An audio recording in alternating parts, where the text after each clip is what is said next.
Tässä on Aapeli ja Vello. Tästä jatkuu tämä Oulun paras pizzeria-sarja. Tällä kertaa ollaan tää katsojan ehdottamassa Tuiran Turtles-pizzeriassa, joka näkyy tuolta kadon. Ja lähdetään katsoa, että onko tämä kyseisesti se Oulun paras pizzeria. Nyt on sisälle päästy ja ensivaikutelma oli todella hyvä. Niin meidät otettiin kyllä vastaan niin kuin kuninkaallisen täällä. Sisälle tosiaan päästiin. Pieni este oli tuossa portilla ja tuommoinen kynnys, että vähän menopeli siihen pökkäsi, mutta hyvin päästiin sisälle, kun itse tuli pitämään omistajaa heti ovea. Ja katsotaan vähän kohta, tuosta me tilauksen saatiin sisälle, se tuli ja juomat ja aterimet kannettiin pöytään, että on kyllä mahdottoman hyvältä vaikuttaa. Nyt otellaan pizzoja ja katsotaan vähän tätä tiloja tuossa samalla. Istumapaikkoja täällä on runsaasti, hienot sisustukset, on taidetta seinällä ja tässä on tää ruokatilan puoli ja sitten täältä löytyy tiskimään, noita muita asiakkaita näytä, mutta on kyllä viimeisen päälle hienoja ja kaikkia herkkuja löytyy kyllä usean näköistä. Ja salaattipöytä totta kai myös. Täällä on aika laaja niin pizza-menun valikoima. Ja huomattiin, että täällä on myöskin minulle todella tärkeitä pizzoja. Eli tosiaan jalkapalloseurojen nimissä olevia pizzoja. Ja jos sain tälle videolle 30 tykkäystä, niin me tullaan tänne uudelleen ja otetaan semmonen jalkapallopizza-ottelu. Mitä se seuraa pizza saa, ajattelit ottaa? Varmaan ton Manchester Cityn pizza. Voin luvata, että se tulee häviämään, koska täällä on FC Barcelona, mutta myös löytyy AC Oulu. Kommentoikaapa alas, mikä näistä kolmesta olisi paras. On kyllä iso pizza ja tosi hieno, tosi hyvän näköinen ja tuo on niinku 2 kertaa melkeinpä niin mun pään kokoinen. Meiltä tosiaan löytyy nyt Turtles pizza, eli niin kuin on ollut perinteinen, niin otetaan se nimikkopizza. Pizzat on saapunut ja täällä on hyvin rapsahtelleen reuna ja kokoa näillä on todella runsaasti. Ja Aapelilla totta kai se perinteinen, mikäs pizza sulla on? Kinkku, ananas, aurajuusto. Sitten on totuuden hetki. Nyt maistellaan, miltä maistuu Turtles pizza.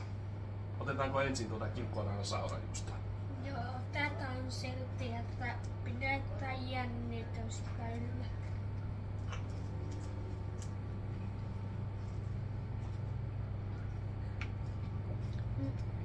Olen yllättynyt. Tää on tosi tämmönen mehevä ja aika rasvainen mistä mä tykkään. Minun mielestä tuossa rasvasuutta on vähemmän, joka on vaan huippujuttu. Mutta nyt voi sanoa, että nyt maistuu muuten hyvältä. Kokeillaanko tuota toista Turtles-pizzaa vielä? No.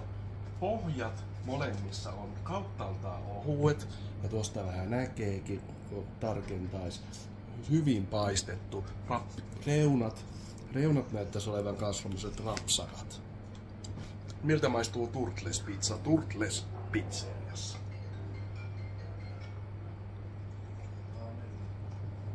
Tosi hyvä yhdistelmä tällä ananas, salami ja kinkku.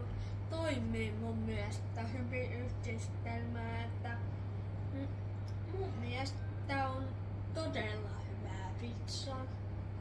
No kyllä. Kyllä se näköjään sullekin uppos, yli puoli pizzaa vetäsit. Kumpi pizza, Aapeli, oli parempi? Turtles vai kinkku, ananas ja aurajuusto? No, tää voi olla yllätys, mutta mun mielestä jopa toi Turtles oli parempi, että se on jotenkin mehevämpi. En tiedä, alanko mäkin pehmenemään. tolle ananakselle. Nyt sattuu molempiin pizzoihin ananaksia. Aapeli sanoi tuosta ananaksesta, että se oli vähän liian kovaa. Taas mun mielestä se oli hyvä, kun siinä oli vähän enemmän semmoista suutuntumaa. Mutta mä en oikeastaan osaa sanoa, kumpi noista olisi ollut parempi. Sitten on totuuden hetki.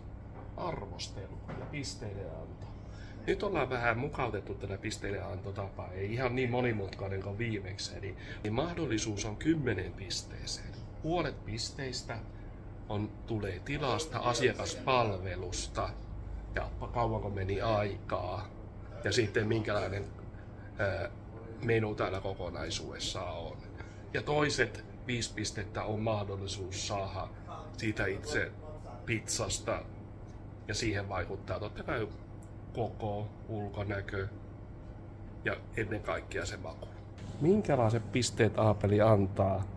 Tilat, palveluaika ja meillä mahtoi mennä, tässä on sattu olemaan juuri ennen meitä niin iso tilaus, että olisiko 18 minuuttia vai 15 minuuttia mennyt, että saatiin siitä kun tilattiin. Minkälaiset pisteet annat? No mä annoin tilat kategorialle pisteitä 4/5. Sama oikeastaan mulla. Minkä paikkana annan pisteitä tälle 4/5. Oli asiakaspalvelu ennen kaikkea älyttömän hyvää. Menu oli laaja, niin kuin tuossa jo sanoinkin, löytyy monennäköistä pizzaa ja myös annoksia. Ainoa miinus oli tosiaan tuossa tuo esteetön pääsy on Aapelin rollaattori. Piti vähän auttaa ja vanhemmat tilat, niin ei ole sitä esteettömyyttä silleen ajateltu. Tilat tosiaan sai huikeat pisteet. Entäs sitten se maku? Minkälaisia pisteitä Aapeli? No mä annoin 4,5 pistettä, koska olihan nämä ihan mahtavat pizzat. Mutta ainoa miinus, mistä toi 0,5 pistettä jäi puuttumaan, niin ainoa huono juttu oli noi ananakset. Ne oli jotenkin semmosia liian kovia ananaksia, että mä oon tottunut vähän semmoisiin pehmeämpiin, mutta muuten aivan täydellinen. Minä annoin pisteitä oikeastaan molemmille. Kinkkuananas aurajuustokin maistui tällä kertaa kyllä yllättävän hyvälle. Molemmat pizzat saa koko ja hinta. Paljonko se oli se hinta? Tai 11 euroa. Niin, 11,5 euroa pizza ja kuinka isoja nuo oli, niin siihen nähen ja maku ja ei ollut liian rasvasia, niin annan 4/5. Oulun Tuiran Turtles Pizzeria saa kokonaisarvosanaksi minulta rompojen perinä 8,5 pistettä, että oli todella hyvää pizzaa ja hyvät tilat, että suosittelen, tulkaa tekin ihmeessä tänne, jos haluatte hyvää pizzaa. Kokonaispisteet minä annan Tuiran Turtlesille 8/10. On kyllä käymisen arvoinen paikka. Tää video alkaa tässä. Ja muistakaa tilata kanavaa ja tykätä videosta ja laittaa ilmoituksen päälle, niin että missä tulevaa kontenttia sois. Hei hei! Moi moi! Ja tervetuloa Turtles Pizzerian muutkin.